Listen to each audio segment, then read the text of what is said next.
مولاي صل وسلم دائما أبدا على حبيبك خير الخلق كلهم. مولاي صل وسلم دائما أبدا على حبيبك خير الخلق كلهم. مولاي صل وسلم دائما أبدا. اما بعد فاعوذ باللہ من الشیطان الرجیم بسم اللہ الرحمن الرحیم. ولو انہم اذ ظلموا انفسہم جاؤوک صدق اللہ العلی العظیم وصدق رسولہ النبی الکریم ونحن علی ذلک لمن الشاہدین والشاکرین والحمد للہ رب العالمین. حضرات گرامی، اللہ رب العزت کا یہ خاص کرم اور انعام ہے کہ اس نے اپنی مخلوق کو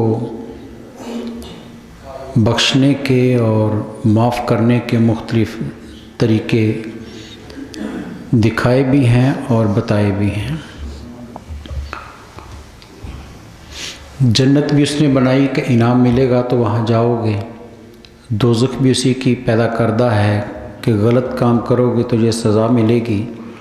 دونوں کے ماحول کو قرآن نے خود بیان کیا ہے. جنت کے اندر کیا کچھ انعامات ہوں گے، کس طرح کی جنت ہوگی، قرآن نے اس کا بھی ذکر کیا. اور دوزخ کی ہولناکیوں کا اور ہیبت ناکیوں کا تذکرہ بھی قرآن کرتا ہے. خاص طور پر آخری صورتیں پڑھیں، سورہ یاسین میں، سورہ رحمان میں اور بہت سی صورتوں میں قرآن نے دوزخ کی ہولناکیوں کا ذکر کیا ہے. لیکن قرآن کے طالب علم ہونے کے ناطے ایک بات بڑی واضح نظر آتی ہے کہ قرآن کا رویہ سزا دینے کا نہیں. یہ خاص بات نظر آتی ہے. وہ مجرموں کو کڑی سے کڑی سزا کے بارے میں بتاتا ہے کہ یہ سزائیں ملیں گی، لیکن اوورآل جو آپ قرآن کا مطالعہ کریں تو ایک بات بڑی واضح نظر آتی ہے کہ اللہ رب العزت کا معاف کرنے کا رویہ سب پر حاوی ہے. وہ چاہتا ہے کہ بندہ لوٹ کر میری طرف آ جائے. وہ سزا دینا نہیں چاہتا، وہ پکڑنا نہیں چاہتا، وہ دوزخ میں پھینکنا نہیں چاہتا، بلکہ وہ تو چھوٹی چھوٹی بات پر انسان کو گناہوں سے معاف کر دیتا ہے. یہ روایت پہلے بھی آپ نے سنی ہوگی. نبی صلی اللہ علیہ وسلم صحابہ اکرام کے ساتھ تشریف لے جا رہے تھے تو تھوڑا سا باہر نکلے مدینہ سے تو ایک قریبی ایک عورت جھونپڑی تھی، اس نے تندور پر روٹیاں لگا رہی تھی. چھوٹا بچہ اس کا قریب کھیل رہا تھا تو نبی صلی اللہ علیہ وسلم دور سے دیکھا تو رک گئے. اب وہ عورت روٹیاں لگا رہی ہے، اس کا بچہ قریب کھیلتے کھیلتے تندور کی طرف آتا ہے. وہ کام چھوڑ کر اٹھتی ہے، بچے کو پیچھے کر دیتی ہے، پھر کام کرنے لگ جاتی ہے. یہ بار بار ہو رہا ہے اور دور کھڑے میرے نبی صلی اللہ علیہ وسلم اس کو دیکھ رہے ہیں. صحابہ ساتھ ہیں. قربان جائیے اس عورت کی عظمت پر جسے میرے سرکار انہماک کے ساتھ دیکھ رہے ہیں.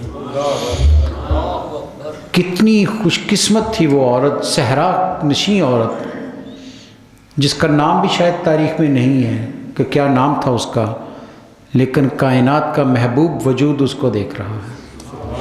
اور صرف دیکھ ہی نہیں رہے، اس کے عمل کو بھی کہ وہ کرتی کیا ہے. اٹھتی ہے، بچے کو پیچھے کرتی ہے، پھر روٹیاں لگاتی ہے. یہ 3-4 مرتبہ اس کی نظر اٹھی تو اس نے بھی سرکار دو جہاں کو دیکھ لیا. فوراً کام چھوڑا، بھاگی ہوئی نبی صلی اللہ علیہ وسلم کے پاس پہنچ گئی. ہاتھ جوڑ لیے، یا رسول اللہ صلی اللہ علیہ وسلم ایک سوال ہے، ایک بات پوچھنا چاہتی ہوں. آپ نے کہا پوچھو. اس نے کہا یا رسول اللہ صلی اللہ علیہ وسلم، یہ میرا چھوٹا بچہ ہے، قریب کھیلتا ہے، میری مامتا سے برداشت نہیں ہوتا کہ وہ آگ کی تمازت کے قریب بھی آئے، میں کام چھوڑ کر اسے پیچھے کر دیتی ہوں کہ اسے حرارت نہ پہنچے. میری مامتا گوارا نہیں کرتی. کیا اللہ کو اپنی مخلوق سے محبت نہیں کہ انہیں دوزخ میں پھینک دے گا؟ کتنا جرأت والا سوال ہے. اور شاید قیامت تک آنے والے ہم جیسوں کے لیے ایک رہنمائی دے گیا. حدیث کہتی نبی صلی اللہ علیہ وسلم کی آنکھوں سے آنسوں کی جڑی شروع ہوتی، آنکھوں میں نمی آ گئی، آنسو ہیں۔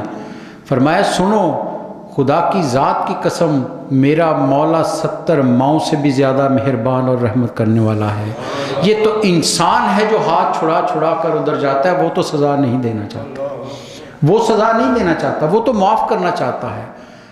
تو اس لیے قرآن کا بالعموم رویہ، پڑھ لیجئے پورا قرآن، آپ کو بخشش اور عطائیں نظر آئیں گی، چھوٹے چھوٹے کام پر انعامات بڑے بڑے نظر آئیں گے، کیونکہ رب چاہتا نہیں اپنے بندوں کو سزا دینا، وہ انہیں معاف کرنا چاہتا ہے۔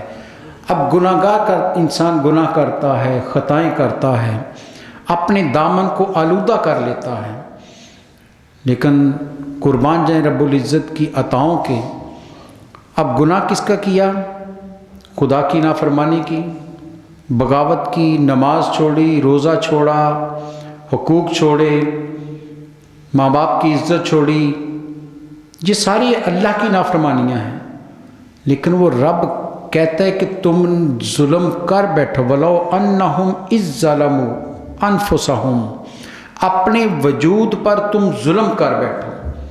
اور جہاں یہ بات بڑی سنجیدہ توجہ چاہتی ہے کہ قرآن نے کہا کہ تم اپنی جانوں پر ظلم کر بیٹھو۔ آپ بتائیے کون شخص ہے جو کھلی آنکھوں کے ساتھ آگ کو ہاتھ میں لے لیتا ہے؟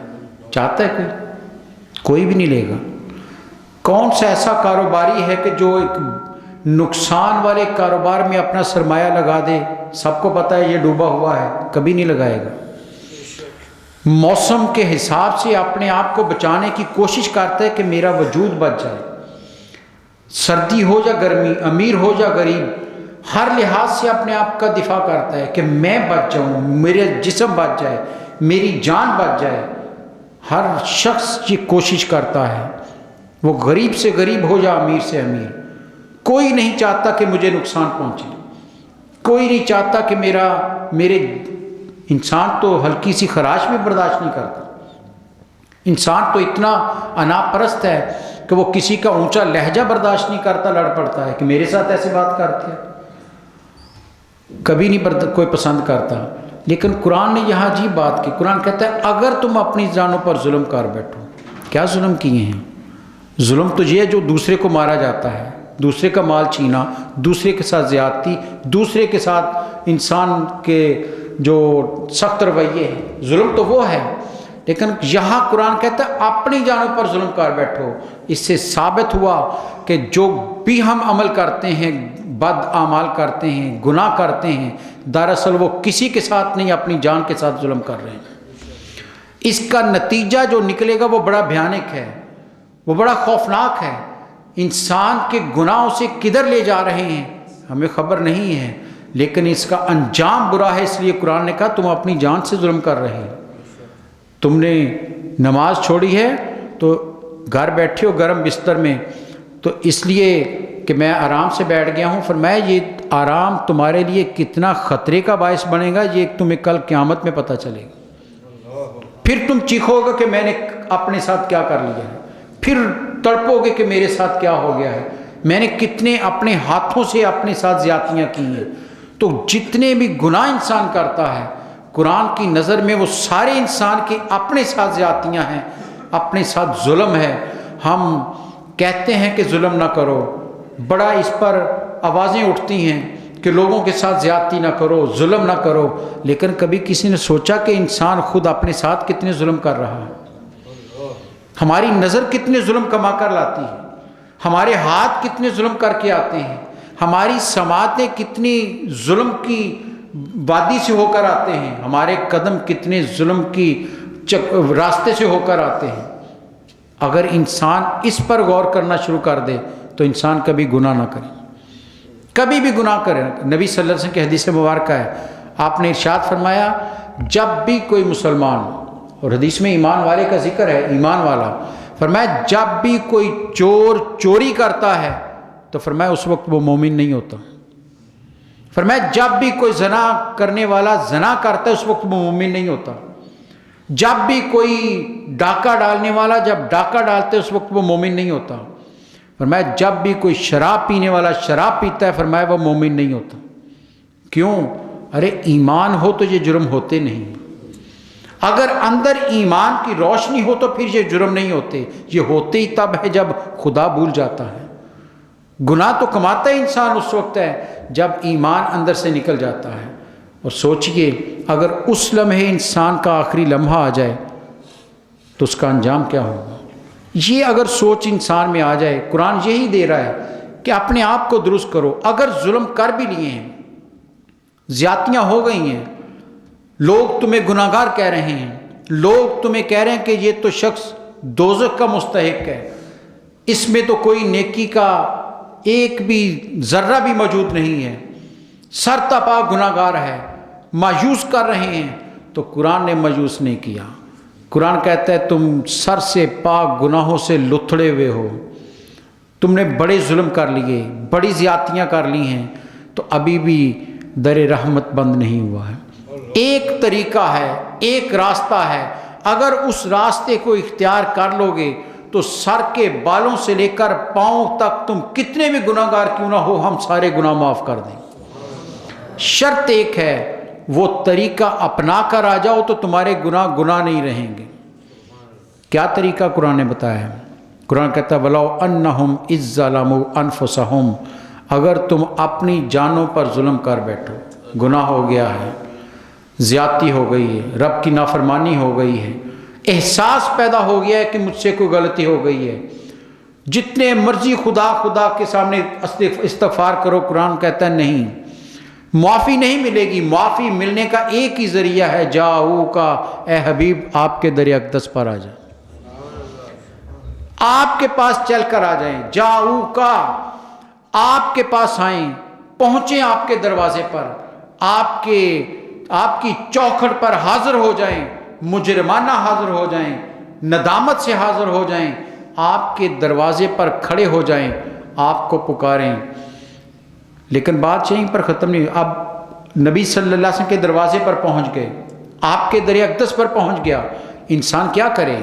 قرآن کہتا ہے وَاسْتَغْفِرُوا اللَّهَ، اللہ سے معافی مانگو، استغفار اللہ سے کرو۔ انسان کہہ سکتا ہے یا اللہ جی میں گھر بیٹھے بھی کر سکتا تھا، تو تو حاضر ناظر، تو ہر جگہ موجود ہے، کون سی کائنات کی ایسی جگہ ہے جہاں تو نہیں؟ ہر جگہ تیرا ظہور ہے، ہر جگہ تو دیکھتا بھی ہے اور تیری طاقت میں بھی ہے، پکڑ میں بھی ہے، تیری نظر سے تو کوئی چیز بعید نہیں ہے، تو پھر مجھے کیوں کہا کہ وہاں پر آؤ؟ میں گھر بیٹھ کر معافی مانگ سکتا تھا، فرمایا نہیں، گھر بیٹھ کر جتنی چاہے معافیاں مانگو، ہم اب معاف نہیں کرتے، معاف کرنے کا ایک ہی ذریعہ ہے، میرے حبیب کے در اقدس پر آ جاؤ، در رحمت کو پر دستک دو۔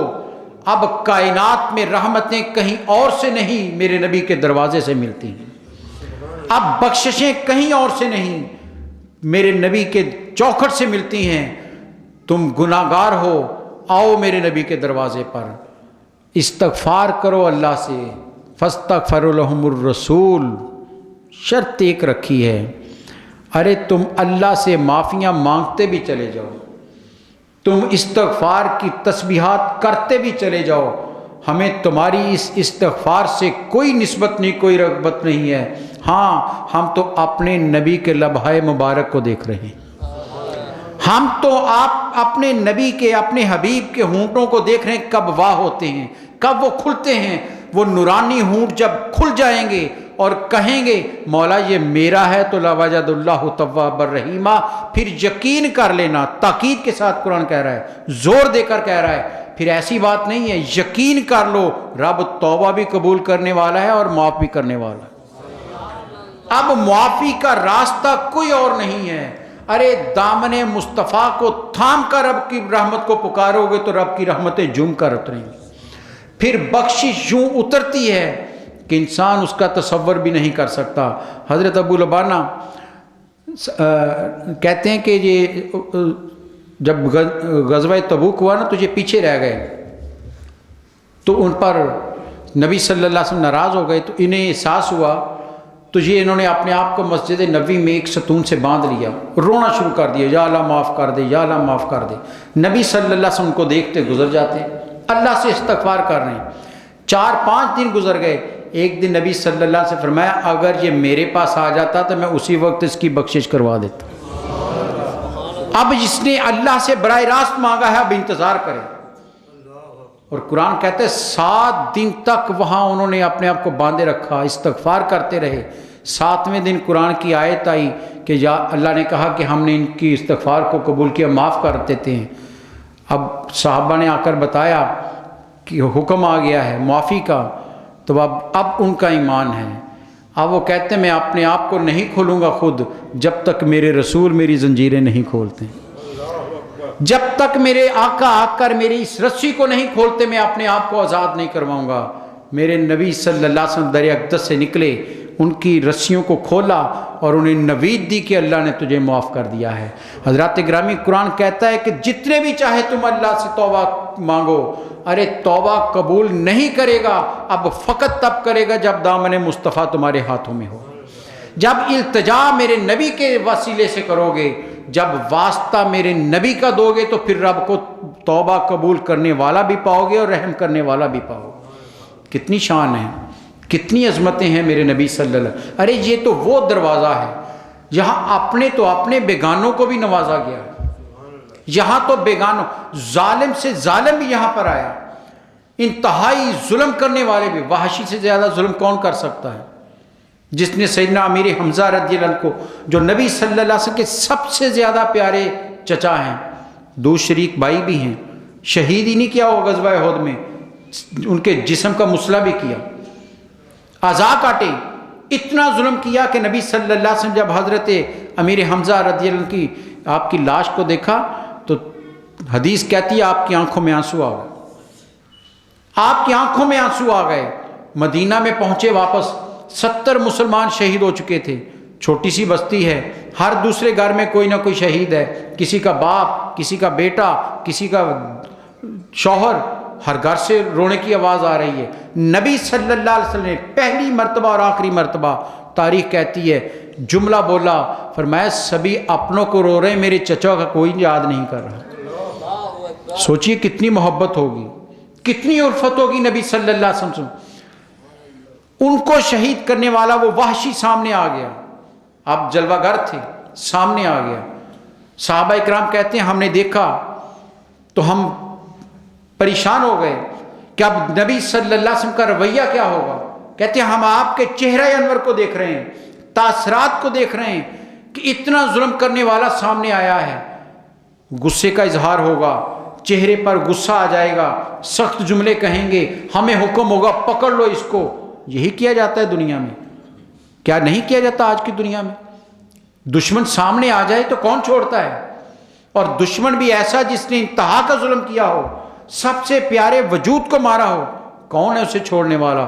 صحابہ کہتے ہیں ہم نبی صلی اللہ علیہ وسلم کے چہرہ انور کو دیکھ رہے ہیں، کہتے ہیں ہم حیرت زدہ ہو گئے جب نبی صلی اللہ علیہ وسلم نے بڑی محبت سے پوچھا وحشی کدھر آئے ہو؟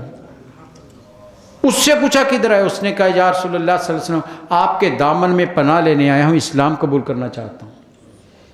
صحابہ کہتے ہیں ہم نبی صلی اللہ علیہ وسلم کو دیکھ رہے ہیں کہ اب کیا جواب دیتے ہیں، اسلام قبول ہوتا ہے یا نہیں؟ کہتے ہیں ہم حیرت میں ڈوب گئے، میرے نبی صلی اللہ علیہ وسلم سے فرمایا آؤ ہم تمہارا اسلام قبول کرتے ہیں۔ ایک بھی لفظ اس کو نہیں جتایا، ایک بھی جملہ اس کے بارے میں نہیں بولا، اس سے احساس تک نہیں ہونے دیا کہ تم نے اتنا بڑا ظلم کیا ہے، اسے اٹھا کر اپنے سینے سے لگا کر معاف کر دیا۔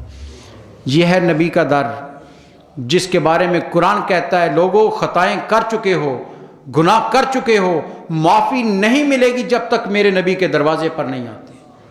آؤ وہاں پر کھڑے ہو جاؤ قدمین میں، اپنے گناہوں کو سامنے رکھو، اللہ سے استغفار کرو۔ لیکن رب بھی کتنا پیار کرتا اپنے نبی سے، فرمایا تمہاری استغفار پھر بھی قبول نہیں ہے، ارے تمہارے استغفار کرنے کے تسبیحات ہمیں پھر بھی منظور نہیں ہیں، ہم تو اپنے نبی کی طرف دیکھ رہے ہیں، جب ادھر سے اشارہ ہوگا تو پھر رحمتیں جھوم کر آ جائیں گی۔ بخشش تیرے ابرو کی طرف دیکھ رہی ہے، کیا خوبصورت شعر کہا، بخشش تیرے ابرو کی طرف، یا رسول اللہ صلی اللہ علیہ وسلم بخشش کھڑی ہے، منتظر ہے، آپ کے ابرو کی طرف دیکھ رہی ہے، بخشش تیرے ابرو کی طرف دیکھ رہی ہے، اور محسن تیرے دربار میں چپ چاپ کھڑا ہے۔ مجرم کی طرح کھڑا ہوں اور بخشش خود آگے بڑھ بڑھ کر آپ کے چہرے کی طرف دیکھ رہی، کب اشارہ ہوتا ہے میں اسے لے کے ساتھ چلی جائیں، کب اسے بخشش عطا کر دی جائے۔ ارے وہ کریم دروازہ، وہ کریم در ہمیں قرآن نے بتایا ہے، آؤ لوٹ کر میرے نبی کے دروازے پر، پھر کتنے بھی گناہ کیوں نہ کیے ہوں ہم سارے معاف کر دیں، سارے گناہ معاف کر۔ ارے یہ تو نبی کا وسیلہ ہے نا، نبی صلی اللہ علیہ وسلم کی ذات ہے۔ حضرت عمر فاروق سے پوچھئے وہ کیا کرتے رہے، کہتے میں اپنے دور حکومت میں جب وہ امیر المومنین تھے، کہتے جب بھی کبھی قحط پڑ جاتا، جب بھی بارشیں رک جاتی، کہتے ہم اور کچھ نہیں کرتے تھے، ہم نبی صلی اللہ علیہ وسلم کے چچا حضرت عباس کو بٹھا کر ان کا وسیلہ دے کر دعا کرتے تھے، یا اللہ اپنے نبی کے چچا کے صدقے بارش کر دے، ہم پر بارش آ جاتی تھی۔ نبی کے چچا کے وسیلے سے رب کی رحمتیں اترتی ہیں، اور جو نبی کا واسطہ دے کر دعا کرے رحمت جوش میں کیوں نہیں آئے؟ رحمت اترتی ہے، شرط یہ ہے کہ نبی کے قدموں میں کھڑے ہو جاؤ، آؤ نبی صلی اللہ علیہ وسلم کے دامن کو تھام لو، ارے ان سے نسبت پکی کر لو۔ کس کو کہیں گے؟ وہ ہر ایک کی کیا کہہ دیں گے کہ یا اللہ اسے معاف کر دے؟ ارے جس نے ان سے نسبت کو پکا کیا ہے اسی کی تو بخشش کریں گے، جس نے پکارا ان کو، جس نے کبھی درود بھیجا ہوگا، جس نے کبھی سلام بھیجا ہوگا، جس نے کبھی تنہائیوں میں بیٹھ کر اپنے نبی کو یاد کر کے آنسو بہائے ہوں گے، میرے سرکار کہیں گے یا اللہ یہی تو ہے جو مجھے یاد کرتا رہا۔ کوئی نہیں دیکھ رہا تھا، ایک رات اس کو میں یاد آ گیا تو اس کی آنکھوں میں نمی آ گئی، یا اللہ اسے معاف کر دے۔ معافی نسبت رسول جڑنے سے ملتی ہے، جب تک دامن مصطفیٰ صلی اللہ علیہ وسلم سے ہم وابستہ نہیں ہو جاتے، رب کہتا ہے استغفار بھی کام آنے والی نہیں، کوئی معافی نہیں ہے، ایک ہی ذریعہ ہے، آؤ اپنے نبی کے قدموں میں مانگو ان سے معافی، اور پھر جب وہ معاف کر دیتے ہیں تو پھر رب کے ہاں سے معافیاں ہی معافیاں ہیں۔ جو وہاں سے ہو، اعلیٰ حضرت نے کیا خوبصورت کہا، جو وہاں سے ہو یہیں آ کے ہو، جو یہاں نہیں تو وہاں نہیں۔ ارے جہاں سے سب کچھ ملتا ہے، اس سے بڑھ کر اور کیا کہ خدا بھی یہیں سے ملتا ہے۔ رب اللہ اللہ کرنے سے نہیں ملتا، ارے رب بھی اسے ملتا ہے جس کے دل میں محبت، میرے نبی صلی اللہ علیہ وسلم کی محبت ہوتی ہے، جو اپنے نبی صلی اللہ علیہ وسلم سے لو لگاتا ہے، پھر رب بھی اسے ملتا ہے۔ ورنہ کتنے دنیا میں آج بھی مذاہب ہیں جو اللہ کو مانتے ہیں لیکن ان کی بخشش نہیں ہے، بخشش اسی کی ہے جو نبی صلی اللہ علیہ وسلم سے ساتھ جڑ جاتا ہے، جس کا ایمان اپنے نبی کی ذات پر ہے۔ تو رب کہتا ہے کہ لوجد اللہ تواب الرحیم، تم رب کو ضرور بس ضرور پاؤ گے، توبہ قبول کرنے والا اور رحم کرنے والا۔ اب رحمتیں کہیں اور سے نہیں ہیں، ارے رحمتیں میرے نبی کے دروازے سے ملتی ہیں۔ کیوں؟ قرآن نے خود ہی کہہ دیا وما ارسلناک الا رحمت للعالمین، لوگوں عالمین کے لیے رحمت اگر کوئی وجود ہے تو یہی وجود ہے۔ بلکہ بڑی اچھی بات کہی کسی نے، یہ آیت ذہن میں رکھیے، وما ارسلناک الا رحمت للعالمین، کائنات کی رحمت آپ ہیں۔ دوسری طرف قرآن کہتا ہے لا تقنطوا من رحمت اللہ، اللہ کی رحمت سے مایوس نہ ہو۔ اب بتائیے اللہ کی رحمت کون ہے؟ قرآن تو کہتا ہے رحمت عالمین میرے رسول ہیں، اور ساتھ کہتا ہے اللہ کی رحمت سے مایوس نہ ہو۔ دراصل قرآن کہہ یہ رہا ہے ارے کتنے بھی گناہ کر چکو، مایوس نہ ہونا، در نبی پر آ جاؤ، رحمتیں جم کر اتریں گی، رحمتیں جم کر اتریں گی، آ جاؤ۔ اور علماء کرام لکھتے ہیں یہ حکم نبی صلی اللہ علیہ وسلم کے عہد میں اترا، آپ موجود تھے، صحابہ آتے آپ کے سامنے، حضرت کعب بن زہیر آئے کہ نہیں آئے؟ نبی صلی اللہ علیہ وسلم کی شان میں گستاخی کی، آپ نے فرمایا جس جہاں بھی کعب ملے مار دو، قتل کا حکم دے دیا۔ وہ بھاگے، صحرا میں بھاگے، در بدر کی خاک چھانی، کہیں سکون نہ ملا، کہیں پناہ نہ ملی۔ کسی نے کہا ارے کیوں بھاگے پھرتے ہو؟ ارے اسی دروازے پر چلے جاؤ، مغفرت وہیں سے ملے گی۔ مدینہ میں آ گئے، نبی صلی اللہ علیہ وسلم کے شہر میں آ گئے، رات کے اندھیرے میں سوچا کس کے پاس جاؤں؟ حضرت ابوبکر صدیق کے پاس آ گئے، کہ میرے نبی نے کہا تھا ابو بکر میری امت پر میرے سب سے زیادہ رحم کرنے والا ہے، سب سے زیادہ مہربان ہے۔ ان کے پاس رات کے اندھیرے میں پہنچے، انہوں نے دیکھا، کہا تمہیں تو قتل کا حکم ہے، کہا معافی مانگنے آیا ہوں، توبہ کرنے آیا ہوں۔ ساتھ لے کر فجر کی نماز میں پہنچے، نماز پڑھی، نبی صلی اللہ علیہ وسلم رخ انور صحابہ اکرام کی طرف پھیرا، یہ آپ کے آتے مبارکہ تھی، گفتگو شروع ہوئی، لوگ صحابہ نے بات شروع کی، نبی صلی اللہ علیہ وسلم نے کچھ باتیں کی، جناب سیدنا ابوبکر صدیق رضی اللہ عنہ یا رسول اللہ ایک میرا بھی سوال ہے۔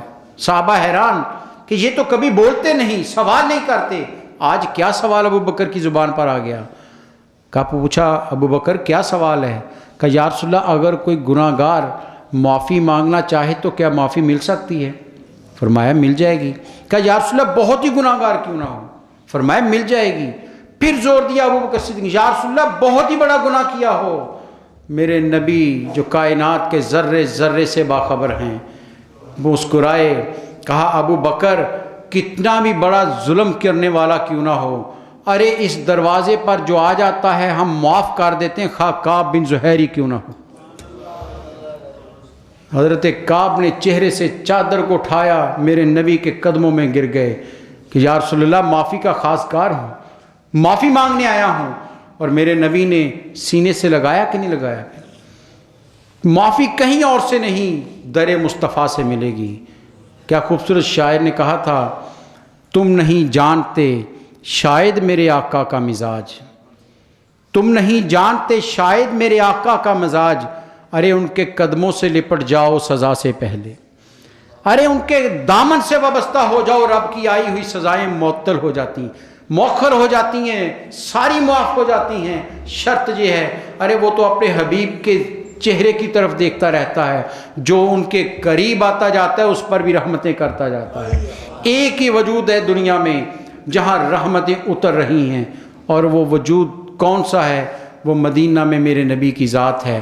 آئیے ان کے ساتھ اپنے رشتے کو پکا کریں، ان کی یاد کو دل میں یوں بسا لیں کہ کوئی لمحہ بھی غفلت کا لمحہ نہ ہو، اپنے نبی سے بیگانگی کا لمحہ نہ ہو۔ جب یوں وابستہ ہو جائیں گے دامن مصطفیٰ سے تو پھر خدا کی رحمتیں خود جم جم کر اتریں گی، پھر انسان کو وہ مغفرتیں ملیں گی جس کا وہ تصور بھی نہیں کر سکتا۔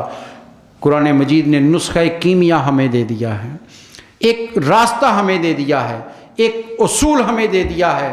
کتنے بھی گناہ کر چکے ہو، ارے آ جاؤ میرے رسول کے دروازے پر، ان سے نسبت کو قائم کرتے ہوئے، پھر اللہ معاف کرے گا، ورنہ تمہارے گناہ اس سزا کے مستحق ہوں گے۔ حشر میں رب پکڑے گا، وہ سزا دے گا، لیکن جسے دامن مصطفیٰ وہ کہا تھا اعلیٰ حضرت نے کہ ڈھونڈا ہی کریں حشر میں، کہ ڈھونڈا ہی کریں صدر قیامت کے سپاہی، کہ قیامت کے روز اللہ کے فرشتے ڈھونڈتے پھریں گے، نہیں ملے گا بندہ۔ ڈھونڈا ہی کرے صدر قیامت کے سپاہی، وہ کس کو ملے جو تیرے دامن میں چھپا ہو۔ یا رسول اللہ جو آپ کے دامن میں چھپ گیا پھر وہ کسی کو نہیں ملے گا، وہ جنت میں حقدار بن جائے گا۔ اللہ تعالیٰ مجھے اور آپ کو نبی صلی اللہ علیہ وسلم کے وجود سے جڑ کر زندگی گزارنے کی توفیق عطا فرمائے۔ محبت رسول ہمارے اندر یوں رچ بس جائے کہ ہماری مجلسیں ان کے ذکر سے آباد ہوں، ہمارے گھروں میں ان کے نام کا ذکر ہوں، ہم چلیں تو انہی کے ترانے زبان پر ہوں، ہمارے ہاں خوشی آئے تو انہی کا تذکرہ ہو، غمی آئے تو انہی کی دعائی ہو۔ کیوں کہ اعلیٰ حضرت نے بڑا خوبصورت کہا تھا کہ جب نبی صلی اللہ علیہ وسلم کی یاد آ جاتی ہے، جب انسان غموں سے چور ہو جاتا ہے اور ان کی یاد آ جائے تو سارے غم بلا دیتے ہیں۔ ان کے نثار کوئی کیسے ہی رنج میں ہو، جب یاد آ گئے ہیں سب غم بلا دیے ہیں۔ یہ ذکر مصطفیٰ کا کرم ہے کہ یاد آ جائے تو غم بھول جاتے ہیں، اور جو ان سے سچی محبت کرنے لگ جائے پھر رب اس پر کرم کرتا ہے۔ اللہ تعالیٰ ہمیں اسی محبت میں زندہ رہنے کی توفیق عطا فرمائے۔ وآخر دعوانا ان الحمدللہ رب العالمین۔ مولاي صل وسلم دائما أبدا على حبيبك